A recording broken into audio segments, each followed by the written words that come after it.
जय Jagannath. Welcome to the Manas Kumar YouTube channel.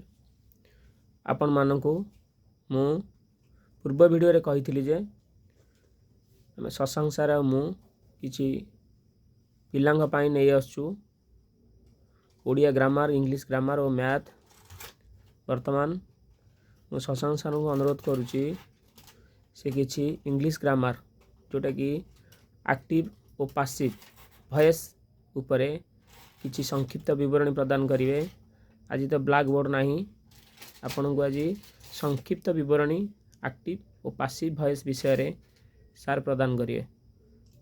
देखंतु वर्तमान सार पाख मु नै जाउछि, सार को कहवा एक्टिव पासिव वॉइस विषय रे किछि विवरणी आपण को देबे।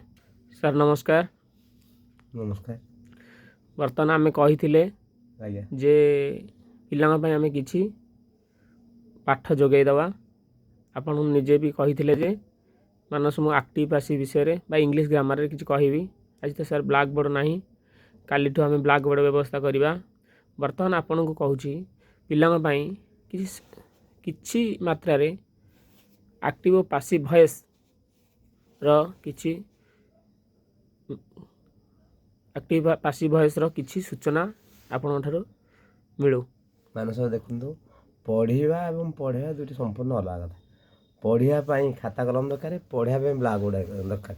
जेहेतु ब्लैक बोर्ड ना मु पढ़ाई प्रथम तो अनिच्छा प्रकाश करुँची, कारण बुझाई अंततः ब्लैक बोर्ड बा उदाहरण दरकार। उदाहरण अंततः ब्लैक बोर्ड दरकार जार सहारा आपड़ कहवा मुताबक मुझे समय टिप्स टी दे दूसरी ग्रामर उपर आपण कह अनुसार एक्टिव पासिव विषय हे तो ब्लैक बोर्ड मिले मुझे द्वितीय पदक्षेप नहीं पढ़ाई।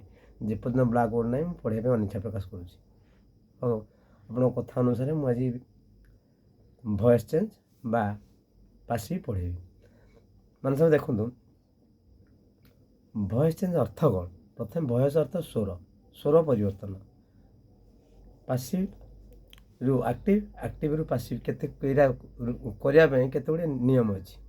नियम तो लिखा अंत ब्लैक बोर्ड दरकार। आप कहवा मन केते टिप्स खाली कहीदे 2-3 मिनिट्र। प्रथम व्हाट इज वॉइस? वॉइस कौन? वॉइस केते प्रकार ये विषय कहवा। Voice are of 2 types such as active voice and passive voice. Active voice क्या कहते? पासिव वॉइस क्या कहते? एक्टिव वॉइस होची the voice in which subject plays a vital role is called as active voice, whereas passive voice is a voice in which object plays a vital role is called as passive voice. उदाहरण स्वरूप मु cricket खेले, ए वाक्य कर्ता बा subject होची मु। जेहेतु मु ए वाक्य प्राधान्य विस्तार करुँची, तेणु बा मु बिना ए वाक्यटी असंपूर्ण। तेणु जहाँ को आम छाड़देले वाक्य संपूर्ण कहते कर्ता। जी ये कर्ता प्राधान्य विस्तार करे, तेणु यहाँ कर्तृवाच्य। कर्तृवाच्य को जिते आम कर्मवाच्य परिणत करवा हम पासिव। पासिव सेंटेंस रे कर्म मुख्य रोल कर विवेचना करे। जदि उदाहरण थिला मु क्रिकेट खेले, एक जदि आम पासिव करवा क्रिकेट मो द्वारा खेला जाए, ए वाक्य प्राधान्य विस्तार कर क्रिकेट। प्रथम वाक्य जिते कर्तृवाच्य थिला कर्ता प्राधान्य विस्तार करथिला, मु क्रिकेट खेले मो उपर प्राधान्य विस्तार दिया जाइथिला। किंतु कर्मवाच्य कर्म ए वाक्य कर्म होची क्रिकेट। क्रिकेट को प्राधान्य विस्तार दिया जिवो, ता अर्थ cricket plays a vital role in this sentence, hence this sentence is called as passive voice. यार उत्तरटा हो cricket is played by me. ये रूल गुड़िक कहवाई अंत ब्लैक बोर्ड सहारा दरकार। तुंडे कहले मुंडे रुहे ना, तेणु ब्लैक बोर्ड दरकार। द्वितीय क्लास रे ब्लैक बोर्ड मरले मुझे आगू जी ना ये पूर्णछेद नेबी। वर्तमान सार किछि एक्टिव और पासिव वॉइस उपरे किछि सूचना आपन को देले। जेउ पिला माने आमर पाठ प्रति आग्रह थिबो, व्याकरण प्रति आपण मानकर आग्रह थिबो, समस्त को अनुरोध करुछि आमर ए फेसबुक पेज टी को लाइक और फॉलो करिवे।